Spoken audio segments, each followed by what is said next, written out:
What we got going on here is your classic Bolognese, because that's all I could find in the cupboards because I was too lazy to do any shopping. If you smell what Martin is cooking. Garlic, carrots, onions. Chop them up into little bits, small bits. Take these 2 carrots here, chop them up. No big deal, no big deal. Just keep chopping them, keep chopping them. We got the water boiling with a good, decent amount of salt. Salt to taste. If you like the salt, put some more salt in. If you don't like the salt, don't put more salt in, okay? Some people use celery in Bolognese as well, but I don't have any celery in the house. So we're gonna have to go without the celery. And this is very simple, man. Like when you see me doing a cooking video, there'll be people out there going, oh, Bolognese, like that's what he's cooking, oh God, how simplistic. And it's like, listen, man, it's still tasty when you do it right. Give it about 7 bells, I don't know what that means. Good dash of olive oil, really, don't be stingy with the olive oil. You want to get that stuff nice and hot. And what I tend to do is I wait until the oil is boiling before putting the onions and the garlic in. Just to get that smell. It's the most beautiful olive oil. It's not really, it's just some cheap shit I got from Cookin, but it'll do the job. Okay, so you take all this. Sometimes what I do is I'll add a little bit of sugar, just a little sprinkling, just to caramelize those onions a bit, yeah? Just a little bit of sugar, just to put a bit of a sweet touch in there. A little touch, caramelization process. Sweeten the deal. So you mix all that. Ooh, lovely bit of mixage there. Beautiful bit of mixage. And you can smell that. What can you smell that, Chris? Can you smell what the Rock is cooking? The Rock is cooking Bolognese, baby. It's the, ooh, that smells good starter pack. Onions and garlic. If you can't eat garlic or onions because you got IBS, irritable bowel syndrome, you can use fresh chives. So what we want is a touch of salt in there as well. Just a little touch of salt. I got some Tiger of Denmark, herbs de Provence. Stick some of that shit in there. Beautiful. I like the paprika, smoked paprika, but we only got the regular paprika. Just gives it an extra touch. What else we got in here? We got some garlic powder. I love garlic powder. But one of the nicest things, and I do encourage people to buy, is onion powder, which I think we're out of. So I meant to buy some. It's on my to-do list. Oregano, or as the Americans would call it, oregano. Have you got fresh basil? Use a bit of fresh basil, but use that later on. But some of this dried basil is already some of the herbs of Provence, but The Americans would say basil. Basil faulty. What else we got here? Parsley will work well later on. We'll leave that there for a few moments. And here's some leftover red wine. It's not a lot, but to give it an extra touch. Beautiful. Beautiful. Okay, then we got the meat. Mixture of pork and beef. Extra fatty because it's minced pork. Throw that in there too. Take off the paper. You don't need that. You want to be eating that shit. Break it up nicely. You want that mince to be nice and brown, like Mark Wahlberg after a day in the sun. Now this is something you can actually do fairly cheap. So if you're a student on a budget, you can probably make a decent meal for yourself and 5 other people for about, I don't know, €12, $15, whatever. So here we have the peppers, fucking strombolo.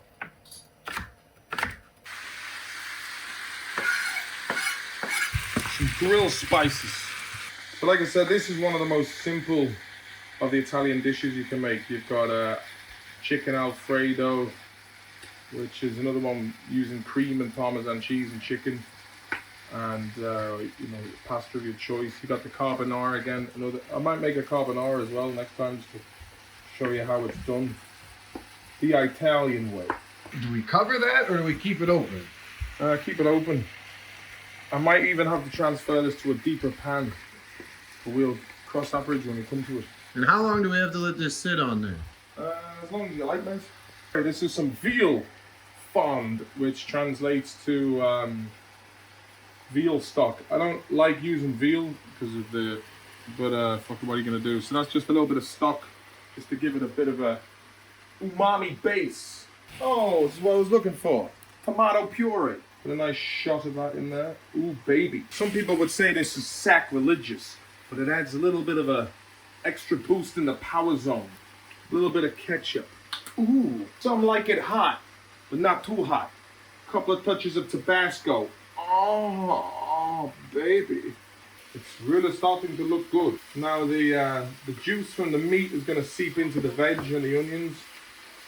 And actually, two of my old friends, Rosemary. She's a sweet woman.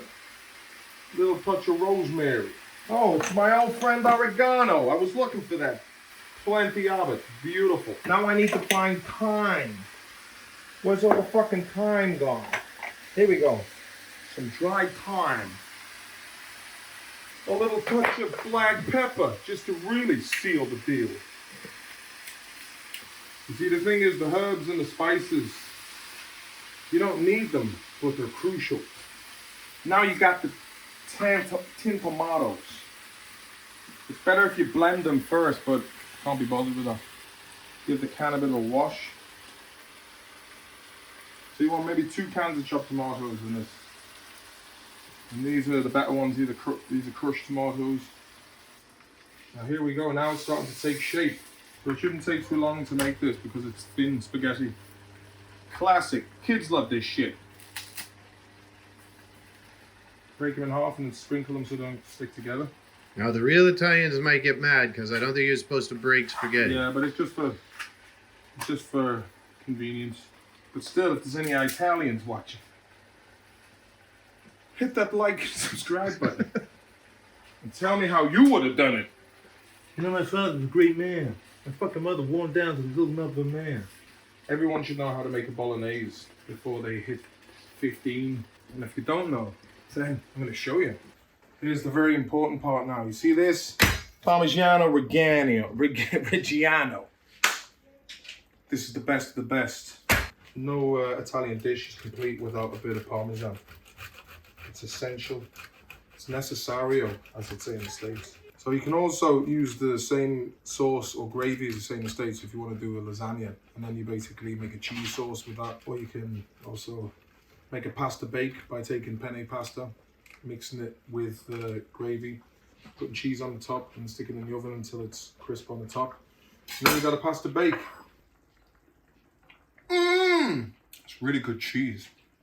All the way from Italia. So check out this now, Chris. Starting to get a creamy finish to it. So then this is a little trick I learned from Italians. How they cook, how you do it with the pasta. I think it was on Sopranos I took heed of this. You want to grab a touch of the sauce. And want to mix that in. So you want to add a bit more of the juice in there, you know, just so it blends in. Blend it up, like, blend it up. Usually, now this is a chunky lasagna, a chunky bolognese. Usually you don't have that many chunks in it. Some like it hot, some like it chunky. So I'm gonna dish it up for the young fella. It's a priority to feed children first so they don't be doing your fucking head in and all. So here's what I'm gonna do. I'll take a bit of this lovely touch. Fucking great, yeah. Turn down that to a nice simmer. Dish it up. It's not very well dished out, but look, it's just a couple of guys in a house. Plenty of cheese on that. It looks messy, but it is what it do. Parmesan, Parmigiano. Like I said, don't be stingy with the Parmesan. So it is a beautiful thing. The creamy elements of the Parmesan are fantastic. Bit of parsley for season. And if you like it, a little bit of fucking spice on there too. Bit of black pepper. The taste test, baby. The taste test. Well, this took me about half an hour to knock up. And it's enough for about 6 portions. It's hot, right? Mm-hmm. Well, Bolognese did the job.